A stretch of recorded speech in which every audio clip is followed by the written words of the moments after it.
Please join me for Ask the Good Doctor, live today and every Wednesday at 1 p.m. Eastern Standard Time, 12 noon Central Standard Time, and 10 a.m. Pacific Standard Time. Bring your questions.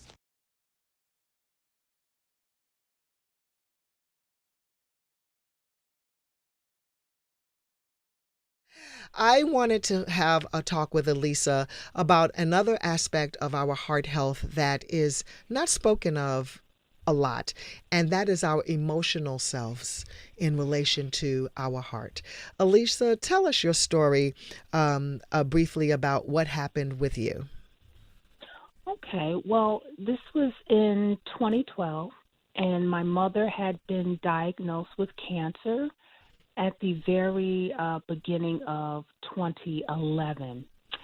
And closer to her death, I had started to get heart palpitations, and I developed high blood pressure. I never had any of those problems in my life prior to. And so my doctor ran an EKG, and that EKG was abnormal. And so she sent me to a cardiologist, and this was my primary doctor. Mm-hmm. So I went to the cardiologist, and they took me through a bunch of tests because the EKG, when I went to his office, was abnormal as well. So I did a stress test, and I had a Holter monitor, and that's when they monitor you for 24 hours. Mm-hmm. And I did the echocardiogram. I did a blood work and everything. My cholesterol was normal. All the blood work came out wonderful, and all of the tests was negative. So when I was talking to the cardiologist about what was going on in my life, I said, my mom is nearing the end of her life, and I had never witnessed cancer up close and personal. And he said, well, you have to watch your weight, you have to watch your blood pressure, this and that. But we didn't really talk about the emotional component. Mm-hmm. And that's when I was entering my own journey at that time for natural health, and learned that, our bodies, we need to be on one accord, mind, body, and spirit. And that was at the time that I just started learning about everything. So I've been studying it for about 8 years, and I realized that I was suffering from a broken heart. Yes. And that wasn't going to be picked up on any type of, medical testing. And so, I was suffering from a broken heart because the love of my life was dying right before my eyes. And so those palpitations and that blood pressure and different things that were going on with my heart at the time couldn't be explained medically. But I knew that the emotional component to that was that my heart was literally breaking right before my eyes, and I had to deal with that every day. Wow. And so I tell people, especially now where I'm at in the journey, I'm just about a naturopathic doctor. I'm certified natural health practitioner at the moment. And I tell people, when you are in the midst of grief or something that is life-changing and is traumatic, that you have to watch your physical health, because that emotional health, if you don't stay on top of it, is going to manifest itself physically. And it's absolutely true. And it's the conversation that we don't have. That's true. That's true, which is why I wanted you to have this conversation today. To the point Yeah. where, like you said, the love of your life was dying before your eyes, and it manifested itself to the point where you had to go to the hospital and be connected to a harness just for them to say no, because that does not show up there. But you had the symptoms of it, of Yes. everything, of heart distress. I had the symptoms of it, and I have been through testing, cardiac testing, twice in my life. The first time was when my mother was dying, and the second time when my father died.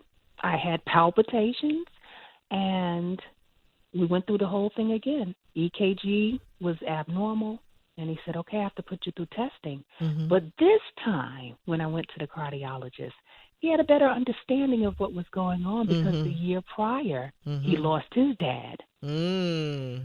And so we had a different conversation this time. Yeah. And he said, I was just not well. And he said, it's taken me some time to get well. And he said, I know it's going to take for the rest of my life to be all right after this. That's right. And he lost his dad. And right after I lost my dad, those palpitations came and everything was off again. And so I went through all the testing. Mm-hmm. Cholesterol was perfect. Blood work was perfect. The EKG, the stress test, the echocardiogram was perfect. I was once again dealing with broken heart syndrome because, my mother was the love of my life. My father was my savior here on earth, and he was gone. And so my rhythms were off, but it couldn't be medically explained. Because the emotions, the matters of the heart really do matter. And they absolutely do. Absolutely.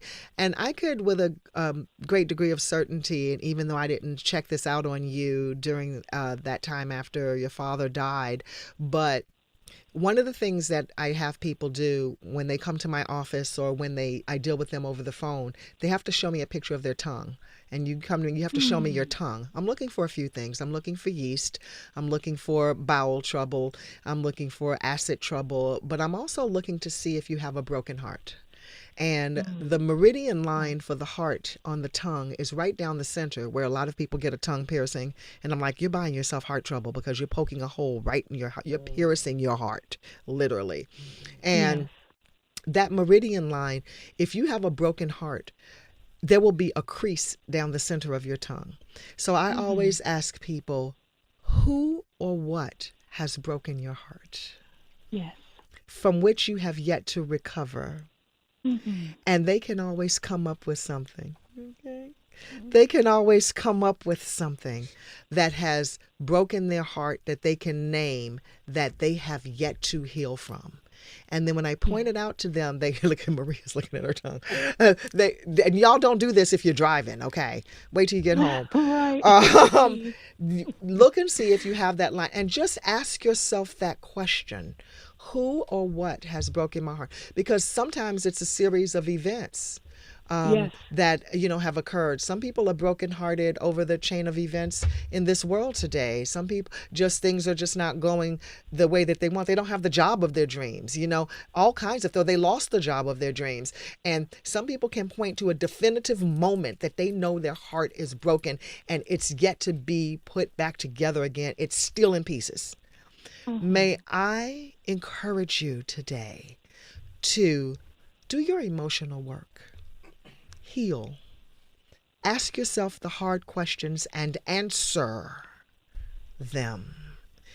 And don't be afraid to seek help. Don't be afraid to go to grief counseling. I tell everybody, group grief counseling saved my life. And because it was wonderful to be able to hear other people who were grieving something else too, to hear somebody else's voice other than just my own about things that were hurting them. It is so incredibly valuable. When I see those people today, we fall in each other's arms. And it's been a lot of years since I've been through that. But it was vitally important for the healing. And that's what we need to do. We need to do more healing. So, Beverly, you have overcome. You are an overcomer indeed. And you are about to share the victory in this entire story. Tell us. I always think back during the time, well, what was, after I had the stroke, I didn't know if I was going to come back in the industry and work in entertainment or do publicity. I actually went back to college because I couldn't speak. I had aphasia. So aphasia is if we go in the grocery store and you say, Beverly, go get a container of milk, I'd wind up in the meat department bringing you a steak, milk, meat. And I felt I needed to get back into an environment where people are talking, I can conversate. So I went to the local community college. So this is back to that whole competitive thing, that whole group therapy thing. Go ahead. And I registered at the school after many times going into different, rooms and registering and telling them they don't understand because they told, you have to, I graduated already, so they needed my transcripts. Yes. I was not a kid. So in order for me to register in time, they said my transcripts would have to be there, and they were on microfilm at Hunter College. Oh, my gosh. So I said, let me just take the test, the placement test. I just had a stroke. So the placement test put me in the 101s of everything. And I really, something, I think about it and I said, you know what, God, this is where you're putting me. Yeah. Because I needed to be there. Yes. Starting over. I couldn't do math. I couldn't speak. But I got in the classes and I loved it. So I took as many English courses as I could. And I said, well, I'm going to stay here and I'll just finish and do another, an associate's degree. I'll tell you something. It was only God's grace and mercy that I was able to get through that, walk across the stage. I had a little degree. I said, okay, let me go get another one. I went to Purchase. I got a degree. And then I got a master's degree. Amen. All of that. But I'll tell you, before that, I said that I was going to do something for other people who had stroke. I want women to know about this. Yes. And my friends in the music industry, there were people like LaJoyce, people like Jamie, LaToya. I mean, it was interesting that they were doing a walk with American Heart. And I just said, I'm going to call and talk about this walk on the radio. So I called at that time. She was at 98.7. Shayla? Yeah. Not Shayla. Okay. And Tripp? Oh, God, no. She's on 103.9 now. She's going to kill me right now. Okay. Oh, Toya Beasley. Oh, Toya Beasley. Oh, my Jesus. gosh, Toya. Forgive All right. Me. Toya Hey, Beasley. Toya. And I'm going to tell you something. I never called. I picked up the phone and I just said to her, Toya, I want to come in and talk about the American Heart Association. She said, Beverly, absolutely. Oh, that's a new account you have. This is after 3 or 4 years. I said, it's a new account. I didn't tell her I had a stroke. So she said, you don't have to come in because it's 7 o'clock in the morning. I said, no, I'm going to come down because I'm going to do the walk. I'll go right from there. I went in the station. And before I got up there, I called. I said, you know what? I said, Toya, I had a stroke. And it was dead silence on the phone. Because when you tell someone, I've had a stroke, they expect your face to be disfigured. You have to be either pushing or walking with a cane. She's doing none of that, y'all. Let me tell you something. I walked in the station and they were just silent. And we were going to talk for 5 minutes. We talked for 40 minutes. And that was the first time I actually publicly told anyone that I had a stroke, especially people I worked with. Had worked with. Because you have a stroke, and I will say this, women, I don't know about men, but after you have a stroke, you feel that can you do any of the things? Step number 1 in the 10 steps is to cleanse and detox. Even if your diet is clean and nutritious, our bodies need some extra TLC to keep them running. And stress, sleep deprivation is problematic. Stress and sleep deprivation also lead to heart disease and heart distress, because you start to feel heart palpitations and you start to feel exhaustion when you don't have enough sleep and when you have too much stress. Yes, you do. Environmental toxins also place an unnatural strain on our bodies, and that requires our needing extra healing and extra support. And every year we need to engage on a detox. I say we need to engage on some kind of detox every quarter at every change of season. Not only that, at change of season, it reminds us, change of season, time to detox. That is an excellent time to remind yourself to do that. And cleansing is the spring clean that we need, that the body needs to clear up the built up toxins and return to the natural state of wellness. All right. And also, it gives us an opportunity to initiate some healthy lifestyle changes, because I don't know about you, but I am extra squeaky clean with my food habits when I'm on a detox. It's like, I'm extra mindful of it. And it's like, well, okay, I know I've been bad for a couple of weeks, or I know I've been traveling, or anything. But I can tell myself when I get on that detox, I'm going to shape up. All right. And I know I'm going to shape up while I'm detoxing. And detoxing is the reminder that we need to be in tip-top shape all of the time. And that's the place where we want to be, pretty much, is be in tip-top shape all of the time.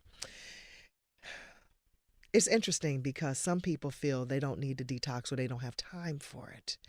And a lot of people feel that they don't want to burden themselves with detoxing. I'm going to tell you, the burden is being placed on your body when you don't detox. And that's why it's so important to do that, so that you can take the burden off of the body. So what, it takes a little extra time. So what, it takes a little extra planning. So what, it takes a little extra shopping. Stop getting off of autopilot when you go into the grocery store. Be mindful about what you're purchasing in that grocery store. And that way, when you're mindful about it, maybe you can get some perfect health going in the house, okay? Maybe we could do that. That would be a good thing, won't it? Yeah, I agree. Detox. Grab my detox book, 7 Easy Steps to Help You Along the Way, from the Ask the Good Doctor book series. Detox. The Detox Edition Remixed for a Healthy New You. That's what it's called, because that's how important, and that's how serious I am about helping you to understand that detoxing is important. Step number 2, we're going to use food as medicine. Hippocrates said that the doctor of the future will use no medicine, but will use food as medicine. And I'm one of those doctors of the future that Hippocrates spoke of, that uses food as medicine. I'm so happy to be able to do that. And I want you to do it too. In a perfect world, we would eat fresh, organic produce at the peak of season and pick it straight from our own gardens. That's in a perfect world. And our food would be without being radiated and pesticided and sprayed by stuff that can kill us, and eating would be effortless, but that's not the case. Sadly, the state of our food today is far from this beautiful picture, and primarily it's because of soil depletion. And one thing, that I live in the Pocono Mountains, okay, and there is a lot of farm land there. And one of the things that I know about the farmland, that I always say, I ride past this very, very, very large cornfield all of the time coming in and out of town, and they only grow corn in this lot.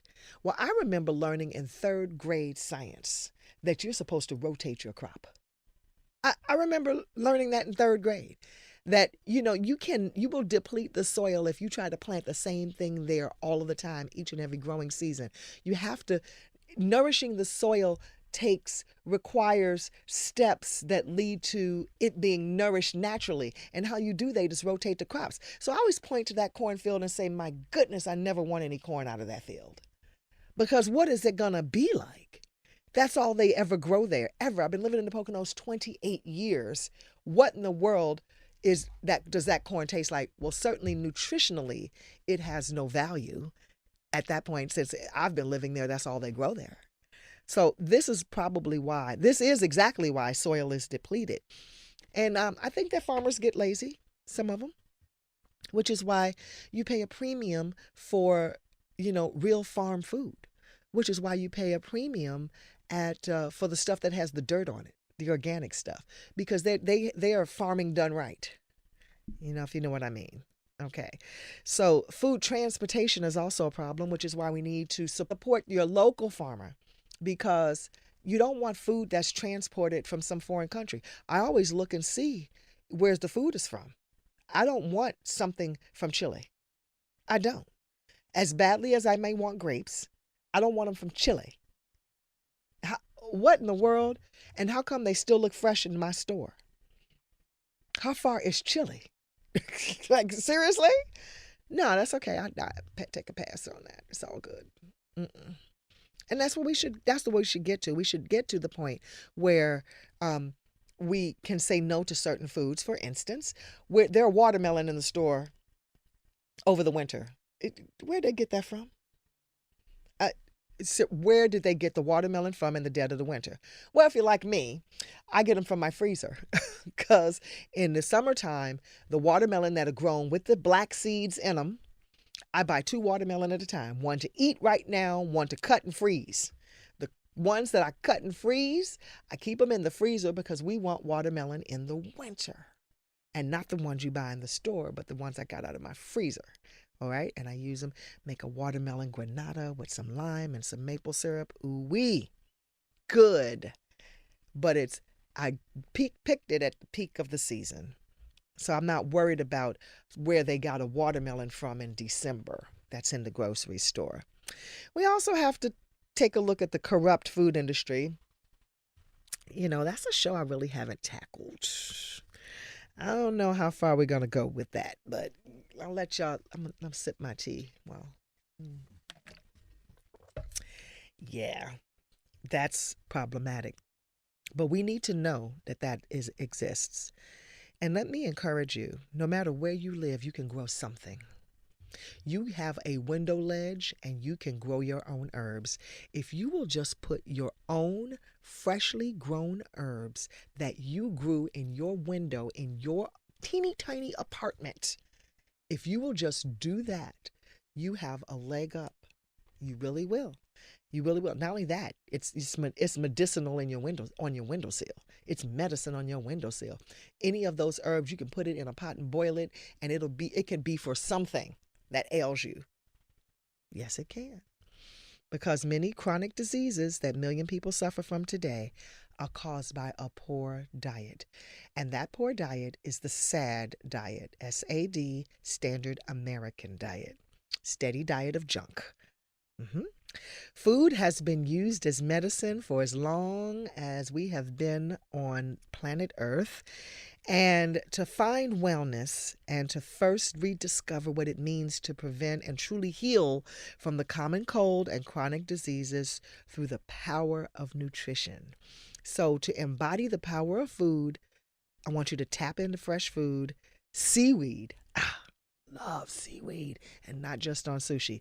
Nuts and superfood and medicinal herbs and whole living foods bought at Whole Foods. Whole living foods. Foods that have not been processed, y'all. Some people don't even know what that is, what that looks like. And that's why farm food tastes so good. And if you go to a farmer's market on a Saturday, and even in urban areas, okay, New York City has farmer's market every single day. Isn't it down in the square, 14th Street or something like that? Every day they have farm food. Those farmers come from upstate New York, from New Jersey, from Connecticut. They're bringing their fresh food, their fresh milk that separates, that has the cream on top. Yeah, and the water on the bottom that looks a little green because cows eat green grass. Yeah, that heals your gut, which brings me to point number 3, heal and nurture your gut health. Good gut health is truly the foundation of your wellness and your vitality. Really, your body irrevocably relies on the gut to transport nutrients from your food into the body. And this is ultimately how we get the fuel and the nutrients we need to thrive, not just survive, but thrive. Our body only has a finite supply of in storage before it needs to get some more in. We have to do that. The nutrients we need.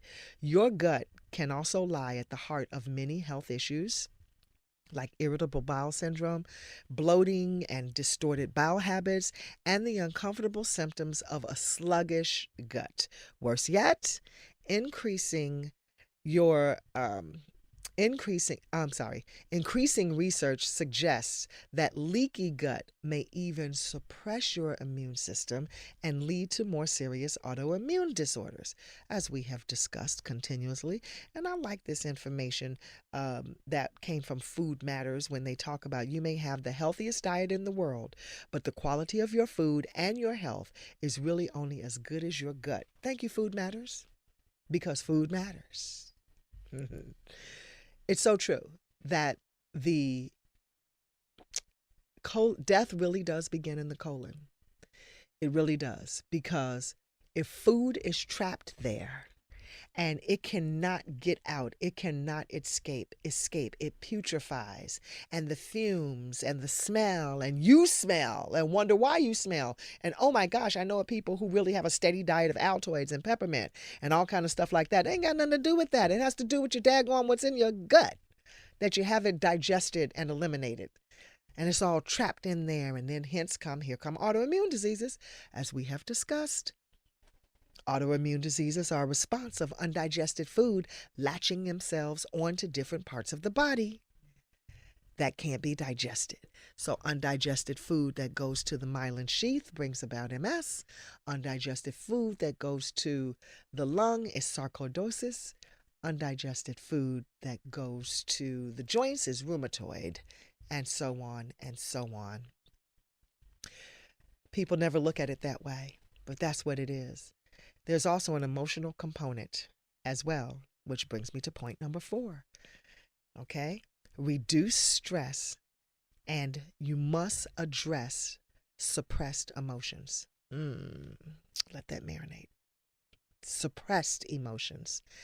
You know, there's so much stuff that we put on our calendar and reserve to deal with until June 23rd. That's just like my makeup day. Like, don't save that till June 23rd, baby. You know, June 23rd may not seem far away, but depending on what you're dealing with, June 23rd is a lifetime away. Think back to the last time you had a really scary nightmare. Did you wake up in a cold sweat with your heart racing? And chances are your blood pressure and your stress hormone, the cortisol, was skyrocketed, and your body had the fight or flight response. A simple nightmare demonstrates the power that stress has on our physical bodies. And what happens in our mind may not be real in that nightmare, but it exerts the same amount of energy and effects on our health. You know, if we don't deal with our emotions will deal with us. They will deal with us by way of manifesting by not being able to digest food. Because if you cannot digest what has happened to you, you also cannot digest your food. And when you cannot digest your food, you end up with a gut problem. You end up with that food being trapped in that colon, and then it cannot escape. And then when you have undigested food floating around the body, it attaches itself to places and brings about an autoimmune disease. So it's very important to address our emotions and reduce the stress in our lives. And one of the ways that we can do that is through yoga, meditation, prayer, and having the right work-life balance every day. We need to have work-life balance every day. I know some people who say that they're too busy to take a bath. I have a friend who says that she only gets a bath once a year when she's on vacation. I'm like, are you for real? That she's so busy just jumping in and out of the shower. That's one thing if you only have a shower.